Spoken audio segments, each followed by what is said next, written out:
Good morning everyone. अच्छा बच्चे, हमने पिछली क्लास में हमने फ्रॉड का केस हमने शुरू किया था और मैंने फ्रॉड की डेफिनेशन बेटा आपको थोड़ी सी सम अप करी थी। एक्ट कमिट किया गया है। क्या डेफिनेशन थी बेटा? कोई एक्ट कमिट किया गया है। चार सवाल हैं बेटा मेरे सामने। पहला, किसने कमिट किया है? पार्टी टू द कॉन्ट्रैक्ट या उसके एजेंट ने? पर्पस क्या है कमिट करने का? Intention to deceive. किसको? To whom? किसको डिसीव करने की इंटेंशन है? अनदर पार्टी टू कॉन्ट्रैक्ट या उसके एजेंट को? अब एक बात और आती है ना, आप डिसीव क्यों करना चाहते हो? Why do you want to deceive? To induce another party to enter into a contract, ताकि हम उस पार्टी को मजबूर कर सकें कॉन्ट्रैक्ट में एंटर करने के लिए। तो ये बेटा आपके फ्रॉड की डेफिनेशन थी। फिर मैंने एक बात कही थी ना, तीन एक्ट्स को फ्रॉड माना गया है। पहला, झूठ बोलना। दूसरा, छुपाना। और तीसरा, झूठा वादा करना। These three acts amount to fraud. बेटा पहला हमने पढ़ा था, ये देखो क्या था पहला बेटा, और एक रिवीजन हो जाएगा हमारा। Suggestion as to a fact which is not true by one who does not believe it to be true। क्या मतलब था इसका? मैंने आपसे कुछ कहा, जो कहा वो सही नहीं है और मुझे पता है कि वो बात सही नहीं है। मतलब जानबूझ के मैंने आपसे गलत कहा। मतलब बताओ बेटा, जानबूझ के किया है मतलब मेरा इंटेंशन आपको धोखा देने का है। This amounts to fraud. इसे कहते हैं बेटा झूठ बोलना, है ना? इसे हम क्या कहेंगे? झूठ बोलना। झूठ बोलना, ठीक है बेटा। ये हमारा पहला था। अब आ जाओ अगले पे। Active concealment of a fact by one having knowledge और बिलीफ ऑफ द फैक्ट। आ जाओ बेटा मेरे साथ साथ, नया पॉइंट करते हैं। Second, active concealment of a fact. लिखो बेटा,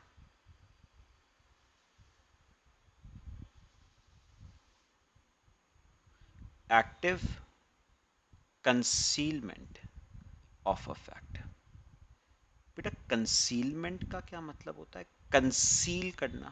कंसील करने का मतलब होता है बेटा छुपाना। कंसील करने का मतलब होता है छुपाना। तो मैंने आपको कहा था छुपाना अमाउंट्स टू फ्रॉड। तो आपने कोई बात छुपाई जो आपको छुपानी नहीं चाहिए थी, दैट अमाउंट्स टू फ्रॉड। आपने कोई बात नहीं बताई जो बतानी चाहिए थी, दैट अमाउंट्स टू फ्रॉड। और बेटा इसका बेस्ट एग्जांपल आपको देता हूं, यहां पर देखो।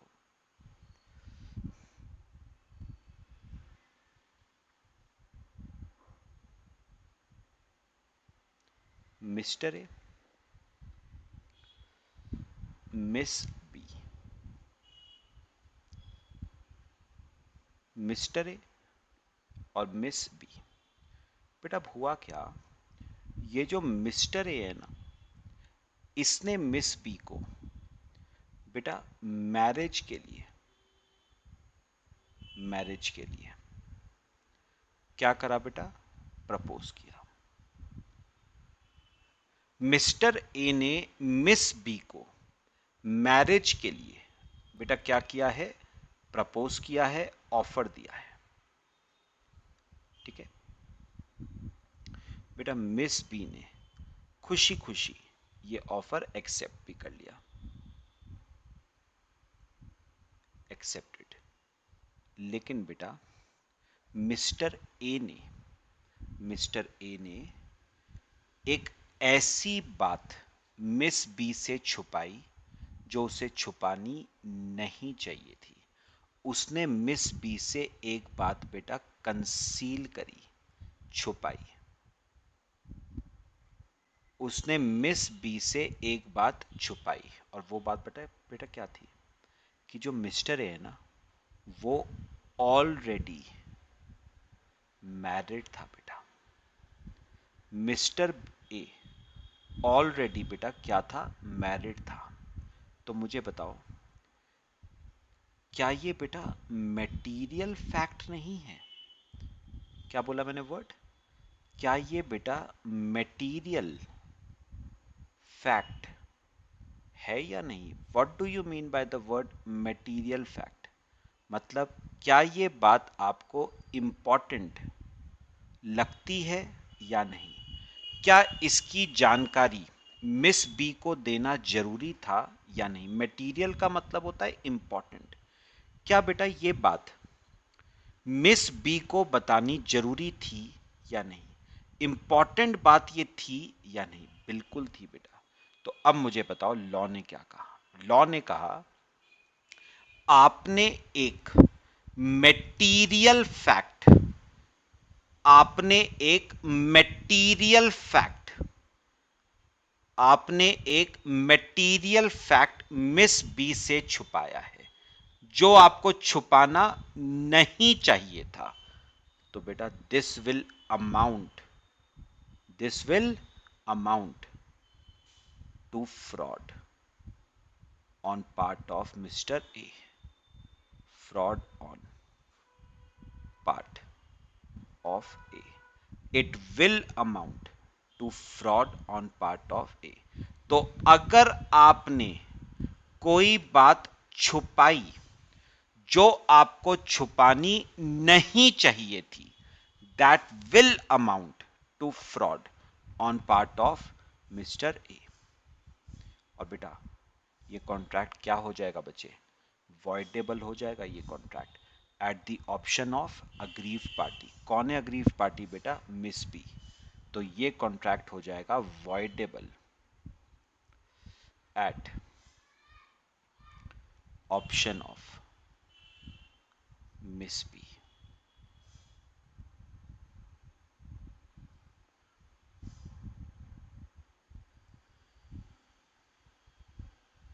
ये कॉन्ट्रैक्ट हो जाएगा voidable at option of miss B. तो याद रखना, अगर आपने किसी से कोई बात छुपाई जो आपको छुपानी नहीं चाहिए थी, तो बेटा याद रखना that will amount to fraud on your part. और वो कॉन्ट्रैक्ट दूसरी पार्टी के, अग्रीव पार्टी के ऑप्शन पे क्या हो जाएगा? वॉइडेबल। तो बताओ यहां पर जो मिस बी है बेटा वो कौन हो जाएगी? अग्रीव पार्टी हो जाएगी बेटा। ठीक है, मेरे ख्याल से बेटा बात सिंपल थी, समझ आई सबको? तो हमारे 2 पॉइंट्स बेटा कवर हो गए। झूठ बोलना अमाउंट्स टू फ्रॉड, छुपाना अमाउंट्स टू फ्रॉड। तो आपने अगर कोई बात छुपाई जो आपको छुपानी नहीं चाहिए, that will amount to fraud. लो बेटा कॉपी करो, फिर आगे चलते हैं तीसरे एक्ट पे।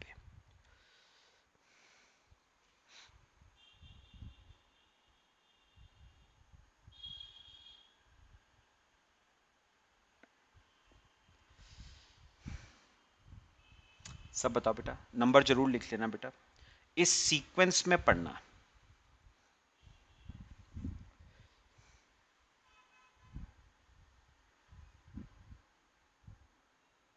चलें बच्चे आगे। चलो, ये हमारा हो गया सेकंड एक्ट। अब आ जाओ थर्ड। देखो थर्ड भी बेटा सिंपल है। याद है थर्ड क्या था? झूठा वादा करना, promise made without any intention of performing it. तो सेकंड हो गया छुपाना, और थर्ड हो गया बेटा झूठा वादा करना। झूठा वादा करना, फॉल्स प्रॉमिस करना, amounts to fraud. False promise amounts to fraud. ठीक है, आओ बेटा ऐसा ही जरा एग्जाम्पल बनाते हैं, सेम ऐसा ही बना लेंगे बेटा। Third act, promise made without any intention of performing. Promise made without any intention of performing. Promise made without any intention of performing. आ जाओ बेटा, सेम ऐसा ही एग्जाम्पल एक बनाते हैं, थोड़ी सी चीजें चेंज करेंगे। देखो, मिस्टर ए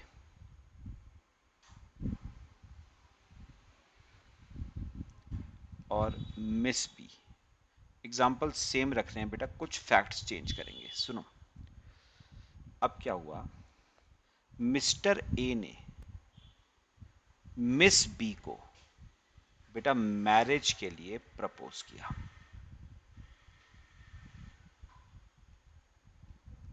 मिस्टर ए ने मिस बी को मैरिज के लिए क्या करा है, प्रपोज। अच्छा, और बेटा खुशी खुशी मिस बी ने एक्सेप्ट भी कर लिया।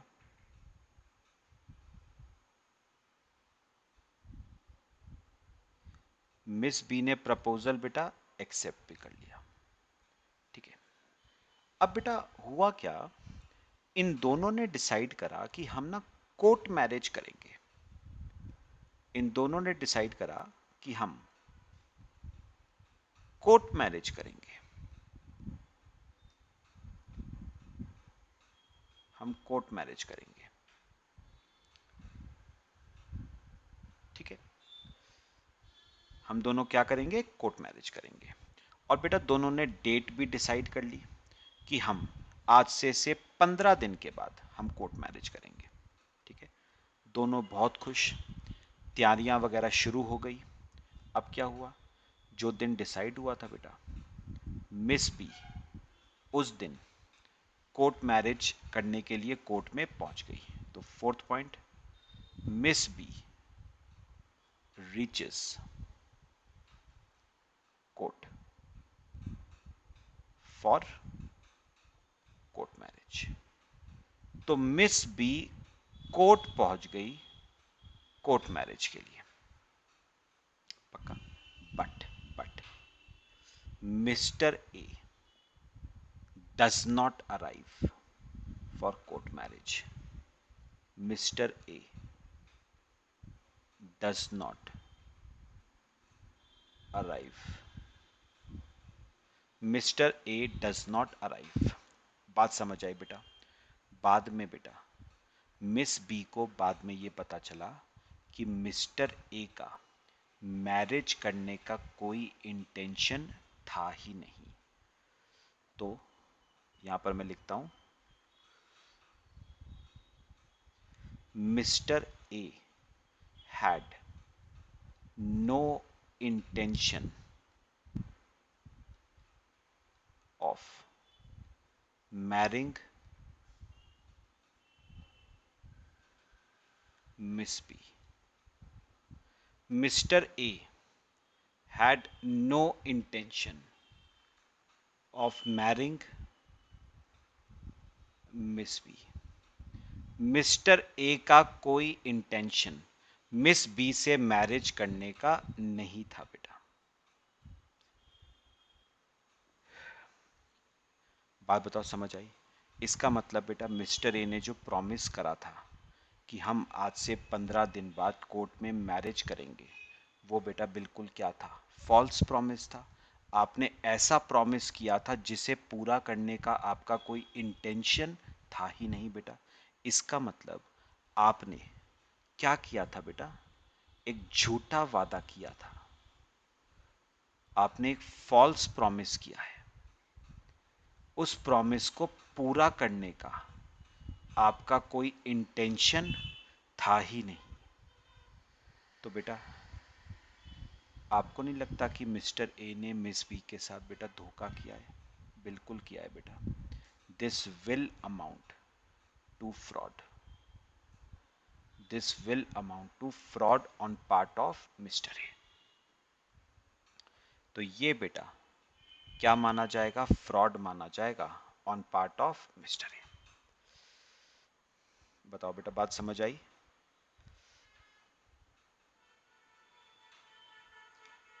और बताओ कॉन्ट्रैक्ट क्या हो जाएगा? वॉइडेबल हो जाएगा at the option of miss B.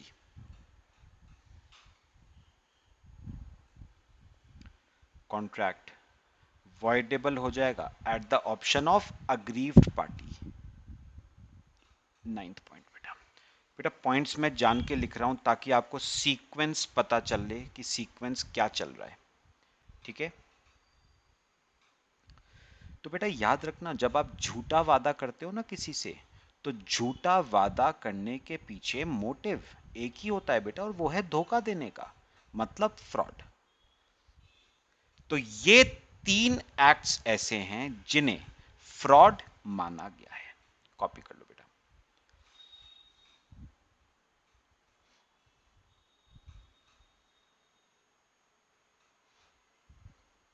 समझ आ गया बेटे? फिर मैं बड़ी एक इंपॉर्टेंट बात बेटा शुरू कर रहा हूं, फ्रॉड में ही है इंक्लूडेड, बहुत इंपॉर्टेंट। करें? आ जाओ मेरे बेटा। चलो, ये हमारा हो गया। अब बड़ा बेटा बड़ी इंपॉर्टेंट बात करने वाला हूं मैं आपसे। क्वेश्चन आ जाता है बेटा इसके ऊपर, सुनना मेरी बात। आओ। Silence does not amount to fraud. ध्यान से सुनना बेटा, और आपके दिमाग में हो सकता है क्वेश्चन आए। ठीक है? आना चाहिए इनफैक्ट। मेरी बात अभी पहले सुनना। As per law, it is not the duty of the seller to disclose all defects in the goods to the buyer. Hence, rule of caveat emptor shall apply. Rule of caveat emptor states that let the buyer beware, which means that it is the responsibility of the buyer to inspect the goods before purchasing them and make sure that goods are suitable for the purpose for which they are being purchased. If the buyer fails to inspect the goods, then seller cannot be held liable for negligence on part of the buyer. Hence, we can say that silence on part of the seller does not amount to fraud. Sir अभी तो कुछ पल्ले नहीं पड़ा। चलो बेटा देखते हैं। आ जाओ, हेडिंग लिखो बेटा, बहुत इंपॉर्टेंट टॉपिक डिस्कस कर रहा हूं मैं। Silence does not amount to fraud.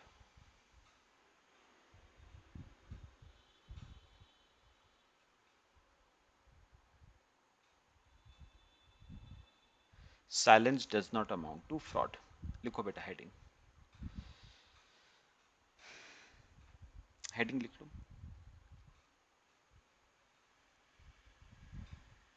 चलो करें बेटा। आगे ना मैं भी आपको आगे कॉन्ट्रैक्ट एक्ट के बाद मैं आपको ना एक एक्ट कराऊंगा बेटा, सेल ऑफ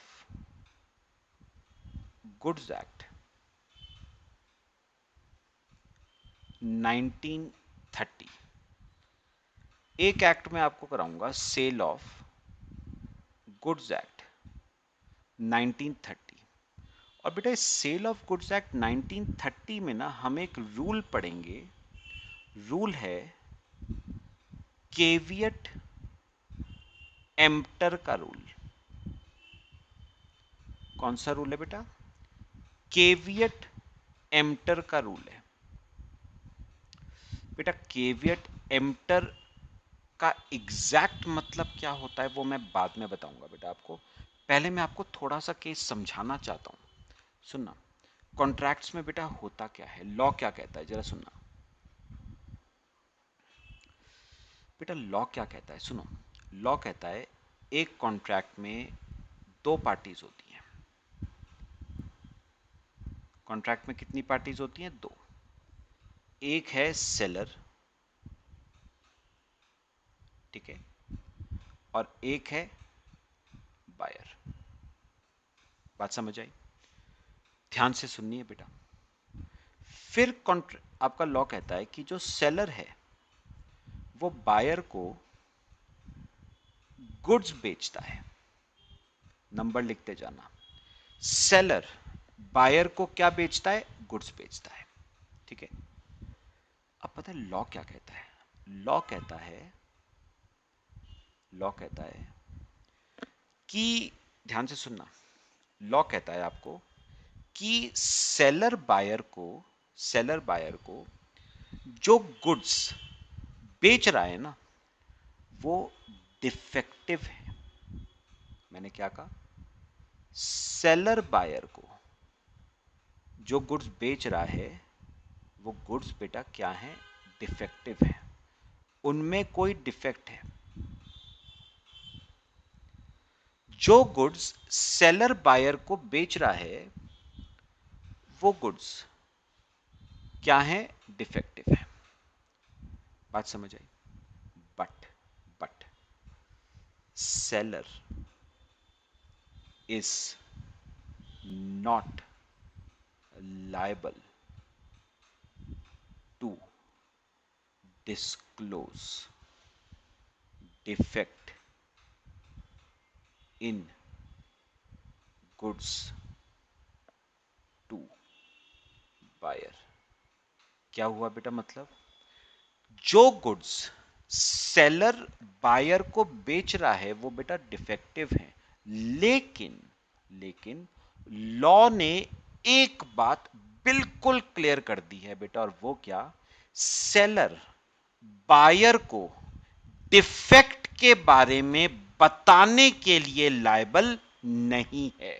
मतलब अगर मैं आपको कोई मोबाइल फोन बेच रहा हूं ना बेटा, और वो मोबाइल फोन हैंग करता है और मुझे पता है कि वो मोबाइल फोन हैंग करता है, तो बेटा याद रखना मैं वो डिफेक्ट आपको बताने के लिए लायबल नहीं हूं।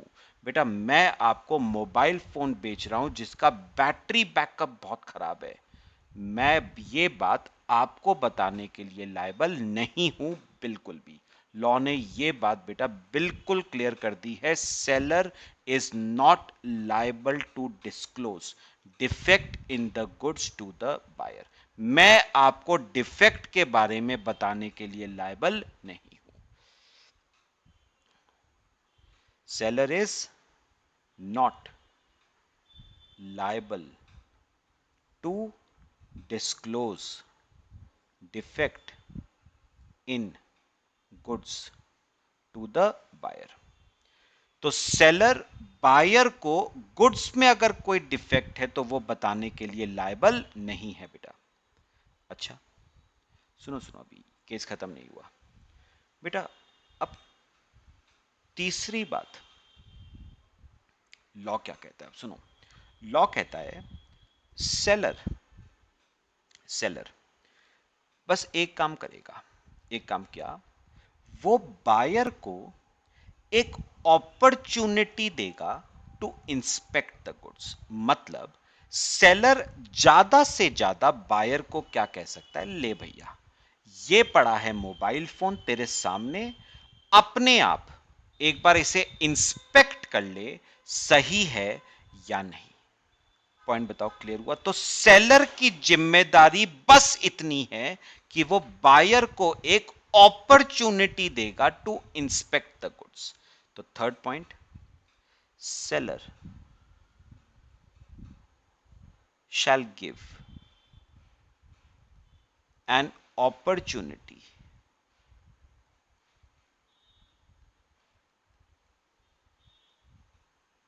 to buyer। किस चीज के लिए बेटा opportunity, to inspect the goods. तो ज्यादा से ज्यादा सेलर बायर को बेटा एक क्या दे सकता है, एक अपॉर्चुनिटी दे सकता है टू इंस्पेक्ट द गुड्स, कि भैया ये पड़ा है मोबाइल फोन, चेक कर ले हैंग करता है या नहीं, चेक कर ले बैटरी बैकअप कैसा है, सब देख ले एक बार, बाद में हल्ला ना करियो। बात समझ आई बेटा? तीन बातें बेटा अभी तक बताई हैं। सेलर ने बायर को गुड्स बेचे, गुड्स क्या हैं, डिफेक्टिव हैं, लेकिन सेलर उस डिफेक्ट के बारे में बायर को बताने के लिए लायबल नहीं है। वो ज्यादा से ज्यादा बायर को एक अपॉर्चुनिटी दे सकता है टू इंस्पेक्ट द गुड्स। ठीक है बेटा, अब सुनो अगली बात, फोर्थ बात। अब बताओ बेटा, बॉल अब किसके कोर्ट में आ गई बेटा? सेलर ने तो क्या करा, बायर को एक अपॉर्चुनिटी दे दी इंस्पेक्ट करने की। अब ball is in buyers court. अब बायर को देखना है कि जो गुड्स वो खरीद रहा है वो सही है या नहीं, जिस पर्पस के लिए वो गुड्स को खरीदना चाहता है वो गुड्स उस पर्पस को सेटिस्फाई करते हैं या नहीं, ये देखना काम किसका है, बायर का काम है। तो अब सुनो अगली बात लॉ ने क्या कही, it is buyer's duty to make sure that goods are suitable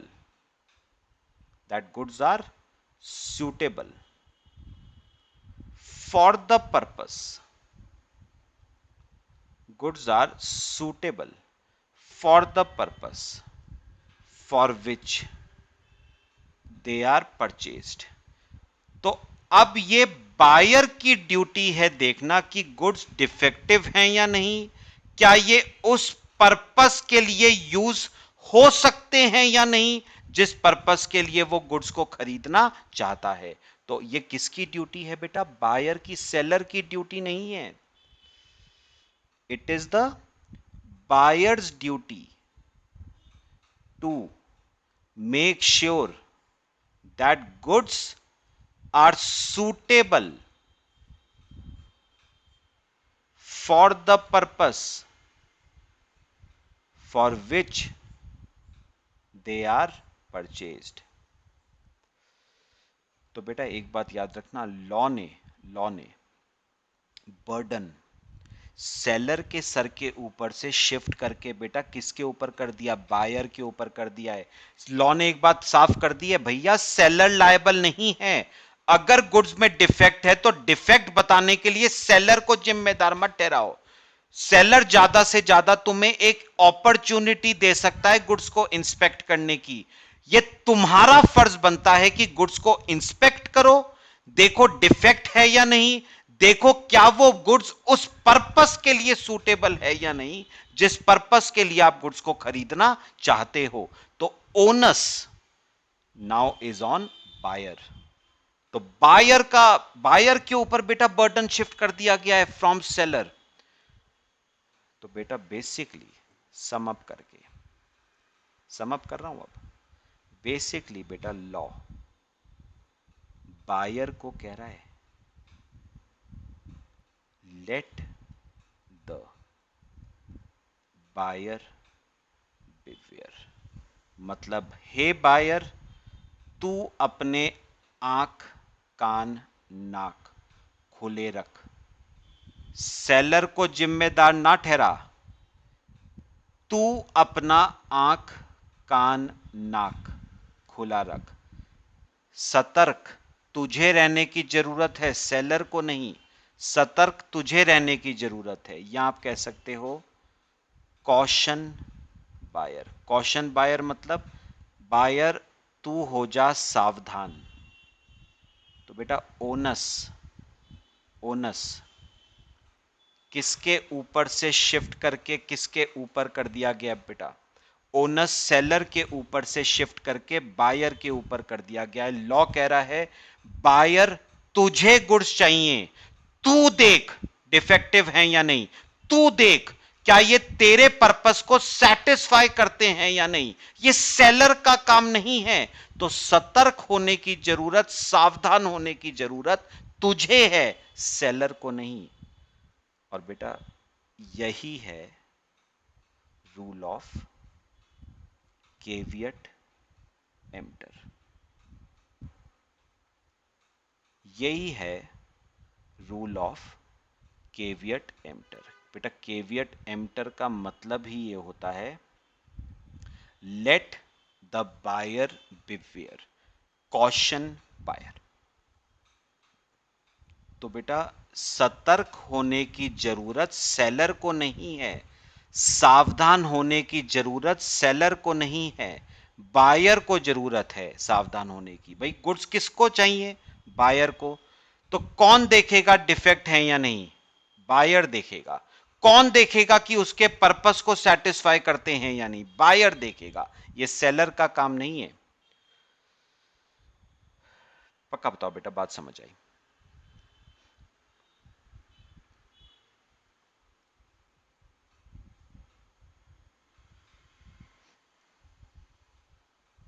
समझ आया? कॉपी करो बेटा।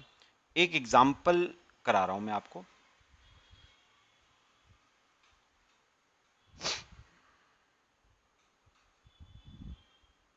चलो बेटा एक एग्जाम्पल कर ले, आ जाओ। सिंपल सा एक एग्जाम्पल करा रहा हूं बेटा। बाकी केवियर टेम्पटर का रूल ना बेटा बहुत डिटेल में हमें सेल ऑफ गुड्स एक्ट में पढ़ना है। फिलहाल मैं एक छोटा सा एग्जाम्पल आपको करा रहा हूं। ए बेटा सेलर है,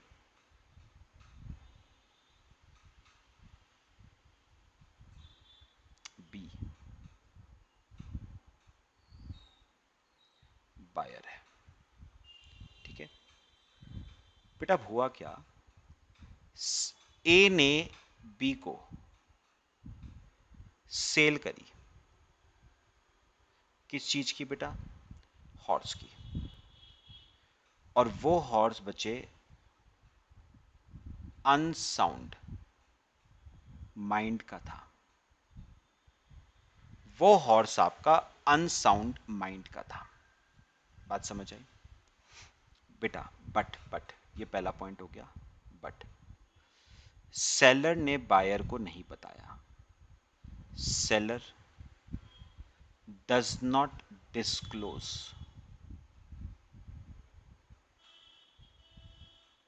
this fact to buyer. Seller does not disclose this fact to buyer. उसने सेलर को उसने बायर को ये बात नहीं बताई कि ये हॉर्स अनसाउंड माइंड का है। ठीक है, लेकिन उसने बायर से कहा कि भैया अगर तू गुड्स का इंस्पेक्शन करना चाहता है तो तू इंस्पेक्शन कर सकता है। But B refuses. बी कहता है कोई जरूरत नहीं है। बी ने इंस्पेक्शन नहीं करा। ठीक है, बाद में क्या हुआ? बाद में क्या हुआ? B finds that horse is of unsound mind. B को बाद में पता चला कि ये हॉर्स तो पागल है, अनसाउंड माइंड का है। पक्का? अब बेटा बी ए के ऊपर फ्रॉड का क्या करना चाहता है? केस। पक्का? बी ये कह रहा है, ध्यान से सुनना बेटा, मैं फिर एक क्वेश्चन मैं नहीं बताऊंगा, वो आप लोग पूछोगे मैं तब बताऊंगा आपको। बात सुनना ध्यान से जो मैं कहूंगा। बी ने कोर्ट में जाके ए पे केस करा और कोर्ट में उसने कहा कि ए ने मुझसे एक ऐसी बात छुपाई है जो उसे छुपानी नहीं चाहिए थी। और वो क्या है? कि ये हॉर्स अनसाउंड माइंड का है। तो बी ने अनसाउंड माइंड होने की बात मेरे से छुपाई। This will amount to fraud on part of A. पक्का? कोर्ट ने क्या कहा? Court applied the rule of caveat emptor। Court ने कौन सा रूल अप्लाई कर दिया बेटा? केवियट एम्प्टर का। और कोर्ट ने पता क्या कहा? कोर्ट ने कहा भैया जो सेलर होता है वो गुड्स में डिफेक्ट डिस्क्लोज करने के लिए लायबल नहीं होता है। सेलर ज्यादा से ज्यादा आपको क्या दे सकता है? इंस्पेक्शन का एक मौका दे सकता है। ए ने आपको इंस्पेक्शन का मौका दिया तो था, इंस्पेक्शन का मौका लेने से मना किसने करा? आपने मना करा। तो याद रखना, हॉर्स के लिए ए लायबल नहीं है, आपको लायबल माना जाएगा। Therefore B was held liable, it was not fraud,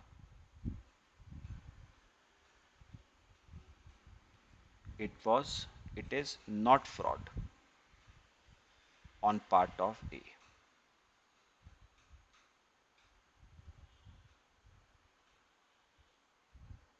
It is not fraud on part of A। आएगा भी एक सवाल दिमाग में आता होगा, क्लियर भी करूंगा, लेकिन पहले आप पूछोगे। मुझे बेटा आज व्हाट्सएप पे सबका सबका सवाल चाहिए, वो कि सर, पूछोगे आप लोग कि सर ऐसा क्यों हुआ, पूछोगे आप, ठीक है। सोचना, यहां पर एक थोड़ी सी दिक्कत है यहां पर, नहीं तो फिर मैं डिस्कस करूंगा आपसे। पूछना बेटा आज। पहले बताओ ये कॉपी हुआ? तो बेटा बेसिकली जो लॉ कह रहा है ना, सुनो, अब जरा टॉपिक पे आ जाते हैं अपने। टॉपिक का नाम क्या था बेटा? Silence does not amount to fraud. यानी बेटा बेसिकली कोर्ट क्या कह रहा है? अगर आप अगर आप चुप हो, अगर आप चुप हो, सेलर को कह रहा है अगर आप चुप हो, इसका मतलब ये नहीं कि आपने फ्रॉड किया है।